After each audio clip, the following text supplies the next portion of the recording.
Eh oui, je vous l'avais dit que, bien sûr, la Ligue 1 c'était désormais terminé. Ah, vous avez sans doute le journal du Mercato qui vous permet justement de faire patienter pour tous les fans de championnat. Mais justement, il y a une compétition qui a lieu en ce moment. Alors certes, il y a deux compétitions qui ont lieu. Enfin, une qui n'a pas encore débuté, mais qui va débuter dans les prochains jours, c'est la Copa América. Qu'on ne suivra pas, hein, clairement, parce que par rapport au décalage horaire, ça serait absolument pas possible de la voir, sauf exception. Mais il y a également, eh bien, l'Euro 2021. Alors, l'Euro 2020, certains le disent, mais pour moi, c'est encore l'Euro 2021. Avec donc le premier match de la compétition, le premier match de la compétition qui opposait donc les Turcs et les Italiens. Donc, ça avait lieu notamment à domicile, hein, pour les Italiens, puisque ça avait lieu à Rome, si je me souviens bien. Et donc là, clairement, la victoire a été sans appel. Alors, on va quand même regarder, il y a eu quelques petites choses assez intéressantes, concrètement à en parler. Ça a été un match où voilà, clairement, il y a eu plein de choses à raconter, plein de choses à expliquer. Est-ce que les Italiens, clairement, ont frappé fort? Est-ce que les Turcs ont littéralement oublié ce qu'ils étaient capables de faire? Est-ce qu'on peut imaginer même les Italiens aujourd'hui, eh bien, être un des gros favoris? Pardon. Est-ce qu'on peut imaginer les Turcs être éliminés piteusement de cette compétition?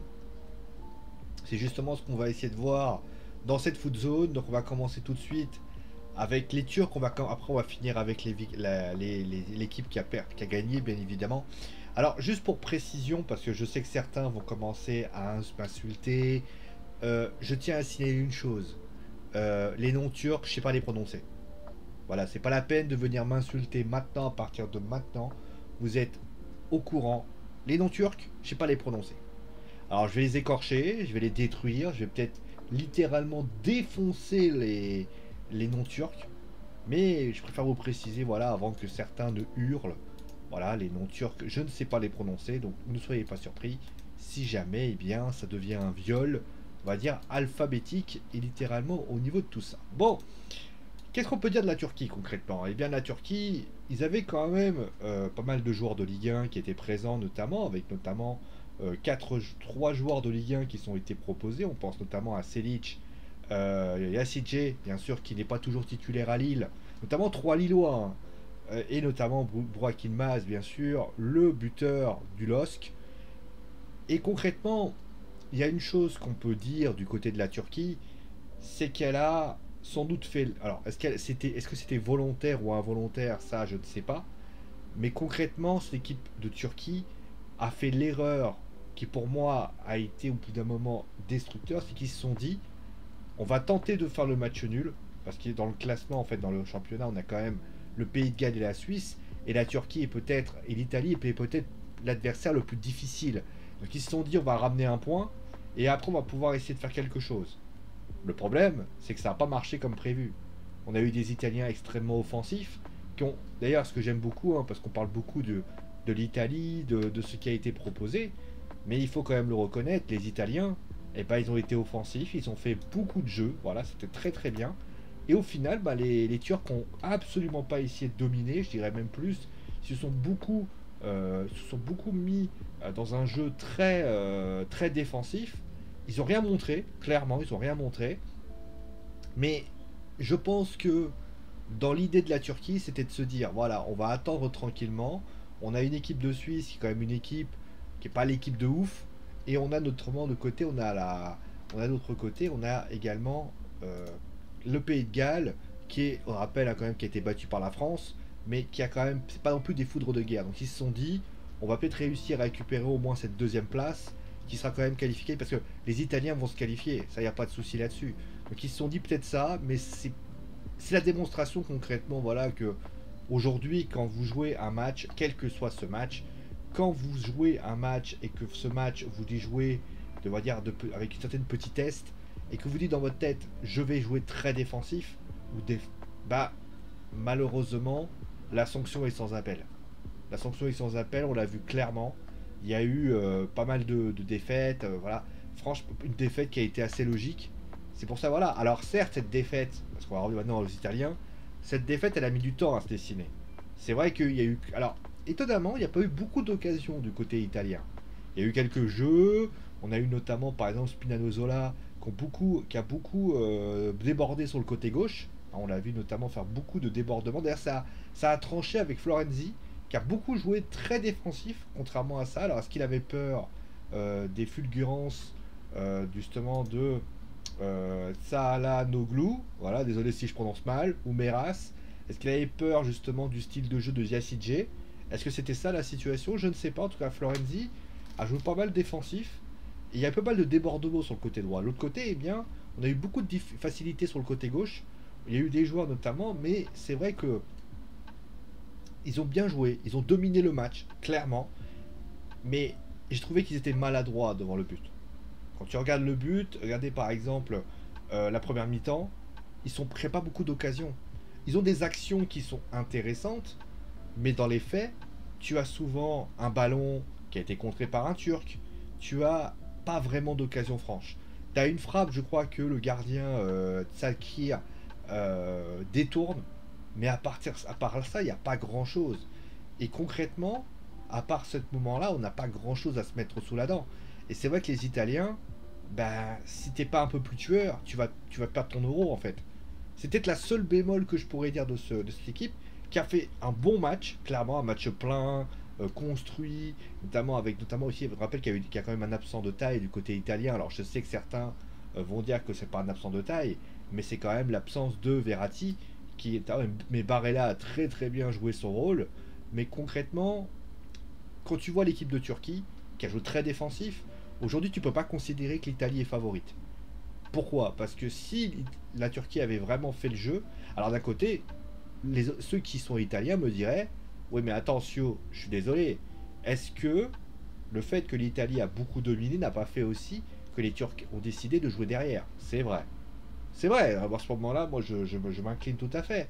Mais d'un point de vue de ce qui a été proposé, moi je trouve que du côté bien de la Turquie, il y a eu quand même des choses. Après, il ne faut pas oublier qu'il y a eu ce but contre son camp qui a vraiment tout fait changer. Et j'ai trouvé, d'ailleurs, un petit information intéressante, je pense qu'il va falloir aussi que les Italiens essayent un petit peu de proposer pas que le côté gauche. Parce que face à une équipe qui sera très forte sur les latéraux, à un moment donné, ils vont avoir des soucis. Donc il faut commencer à aller. Mais en tout cas, c'est prometteur. Voilà, c'est prometteur du côté italien. Moi, je pense que cette équipe d'Italie, voilà, elle a démontré des choses, elle a raconté quelque chose. Mais bien évidemment, il va falloir être plus tueur devant les buts. Il va falloir être plus fort. Parce que bien évidemment, un match comme ça où tu as l'impression que l'Italie a quand même. Enfin, ça va être trompeur, mais n'a pas réellement d'action franche. Ça va peut-être paraître un peu bizarre et ça fait peut-être un peu désordre. Voilà. Surtout que d'ailleurs, je viens de regarder 24 tirs du côté italien et que 8 tirs cadrés. C'est pas beaucoup. C'est pas beaucoup, donc il va falloir travailler ça et essayer de donner tout ça. Voilà. D'ailleurs, de toute façon, certains vont réussir aussi à se rééquilibrer. D'ailleurs, on va en parler justement de certains qui ont été faits. Alors que d'ailleurs, pour information, Novak Djokovic est en train littéralement de battre Rafael Nadal. C'est la grosse sensation de Roland Garros. Je tenais à le signaler. On verra si la Foot Zone, j'ai le temps de le faire, regarder le match à la fin. Bon, pour revenir à ce que je disais avant d'être interrompu par Novak Djokovic et de Rafael Nadal, on va passer maintenant au top et au flop. Alors pour ceux qui ne connaissent pas, bien sûr, c'est 3 flops et 3 tops. Alors je précise encore une fois, parce que peut-être que vous avez dépassé les vidéos, etc. Je ne sais pas prononcer les noms turcs. C'est pas la peine de venir m'incendier, parce que j'ai mal prononcé un nom turc. Hein, tout ce que vous aurez à faire, c'est juste d'avoir eu cette phrase, je ne sais pas prononcer les noms turcs. Bon, au niveau des tops, bah, déjà, première chose, j'ai envie de mettre Spinazzola, que j'ai trouvé très très bon dans ce qu'il a proposé. Moi, j'ai adoré Spinazzola. J'ai trouvé que justement, il a fait beaucoup de différences sur son côté, notamment plutôt en première mi-temps. Tous les ballons partaient sur son côté. J'ai trouvé que, franchement, Selic, qui est quand même un bon joueur, hein, on l'a vu notamment à Lille, a eu beaucoup de difficultés par rapport à ça. Il est à l'origine du but d'Immobilier. Franchement, super match de Spinazzola que j'ai trouvé excessivement bon dans cette rencontre. Ensuite, il y a un autre joueur que j'ai beaucoup aimé également, c'est Berardi, que je trouvais assez bon. Ouais, Berardi, que franchement, qui a été très disponible, que j'ai trouvé notamment, bah, c'est lui, je rappelle, pourquoi je dis ça aussi, c'est parce que c'est lui qui fait partir à la faute d'Emiral, qui finalement marque contre son camp. Parce que s'il n'y a pas ce but contre son camp, les Italiens ils pataugent. Donc Berardi, avec cette percussion, avec finalement la possibilité de pouvoir trouver là le deuxième but aussi, qui est un peu pour lui aussi. Concrètement, il a été très très bon dans ce match. L'implication dans tout ce qui a été fait. J'ai vraiment adoré le match de Berardi, que j'ai trouvé plutôt bon. Et après, bah, le dernier, bah, ça va être tout simplement, étonnamment parlant, parce que finalement on pourrait dire qu'il n'y a pas de ça, mais j'ai envie de dire, bah, tout simplement quelqu'un que j'ai envie de mettre, c'est un Turc, parce que quand même il a été plutôt bon, j'ai plutôt trouvé son match intéressant, c'est Sakir, parce que franchement il y a un arrêt, il faut quand même le sortir, et il l'a sorti, et de bas de mètre, hein, clairement. Certains diront sans doute que oui, il a pris 3-0, mais il a quand même sorti trois grosses parades, et j'ai quand même envie de mettre en avant un Turc, parce que quand même c'était quand même pas la panacée. Alors je sais que vous allez me dire oui, mais alors est-ce que tu peux pas parler aussi de par exemple de Jorginho, de Immobile, de Insigne? Alors je suis d'accord avec vous, Insigne, Immobile, les Italiens, vous avez été très très bons, on va dire. Barella était très bon, Jorginho était très bon, mais j'ai quand même envie de mettre en avant un Turc, et je mettrai en avant cet homme-là, qui certes a pris 3 buts, c'est vrai, mais qui a quand même sorti plusieurs arrêts, et je trouve... Alors, on pourra toujours dire que pour Insigne, il fait une erreur, mais il a quand même fait des belles choses, et je tenais à le signaler quand même. Bon, au niveau des flops maintenant, bah, les flops, malheureusement, ça va être un peu des Turcs. Bah, déjà, c'est Demiral, parce que Demiral, bah, finalement, bah, il marque contre son camp, et au bout d'un moment, bah, ça te nique le match. Te nique le match, et tu peux pas t'en sortir, clairement, voilà. Il y a aussi bah, Tselic. La raison, elle est pour ainsi dire évidente. Alors, il y a toujours cette histoire de main décollée, pas décollée, qui a été extrêmement compliquée, mais face à son homologue adverse, c'est la Spinazzola, il a tout simplement galéré. Il a galéré, il a eu beaucoup de difficultés. Alors certes, ça n'a pas été le seul, hein. Soyuncu a été pas bon du tout. Franchement, il n'y a eu pas grand chose à se mettre sous la dent. Et c'était vraiment une vraie grosse catastrophe par rapport à ça. Voilà. Après, bon, le troisième que j'ai envie de mettre, bah, je vais quand même mettre Burak Yılmaz, parce que finalement les Turcs ne sont pas créés énormément d'occasions. C'est qu'il y a un problème offensif, et je pense qu'il ne faut pas hésiter à le mettre en avant, parce que sinon, voilà, par rapport à ça. Voilà, c'est tout ce que j'avais à dire sur ce match. La Turquie gagne. Enfin, la Turquie gagne. L'Italie gagne. C'est une belle victoire, hein, pour les Italiens, qui va devoir enchaîner. Ils peuvent peut-être enfin se qualifier. Pour info, ils pourront peut-être se qualifier euh, peut-être pour les huitièmes, les 16e de finale de l'Euro. C'est tout le mal que leur souhaite. En tout cas, on va se retrouver bien sûr pour les prochains matchs. Alors j'ai fait une petite liste. Elle est où la petite liste? Ah, tiens. Ah voilà, elle est là. J'ai essayé de regarder un petit peu les matchs qui pouvaient être intéressants. Alors pour ceux qui se demandent, donc il y aura donc la Turquie-Italie.